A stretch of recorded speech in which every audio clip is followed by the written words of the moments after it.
والله لو أدركت ذاك الزمان لقضيتها في سجدة.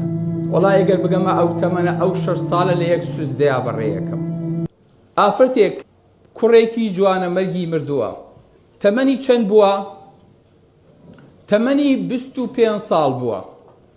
لەم سەردەمەیە مامۆسایە بەلایەتێ پەڕێ ئەلێکشم سەبر گرە. ئەلە مامۆستا تۆ نازانی کوڕەکەم جوانە مەرگ بوو.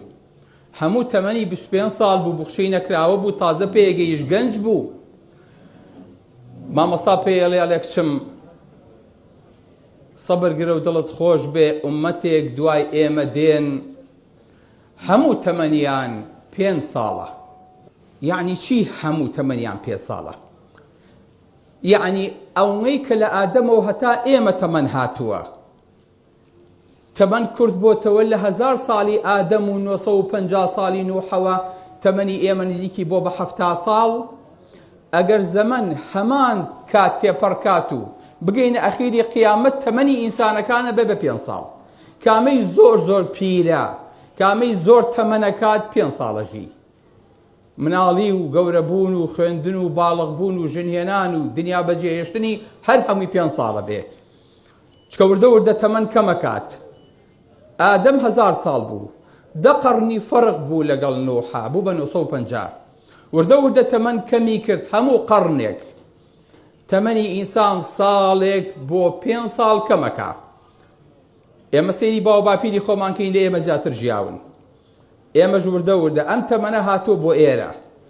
بۆیە قسەیەک ئەجێڕنەوە کە مەرج نییە صەحیح بێ، بەس مەفهومەکەی صەحیحە، کە کاتی خۆی نوح چۆ بەلای ئافرەتێک کاتێ پەڕیوە، وتێتی کشم سەبر گرە، وتێتی ئەی پیاوە بەڕێزەکە تۆ نازانی مناڵەکەم جوانە مەرگ بوو. وتی مناڵەکەت چەند ساڵ بوو؟ فەرمی 309 ساڵ بوو. 309 ساڵ جوانە مەرگ بوو. نوح پێکەنی و فەرمووی کشم تۆ زانی قەومێک دوای ئێمە دێن تەمەنیان 60 تا 70 ساڵە؟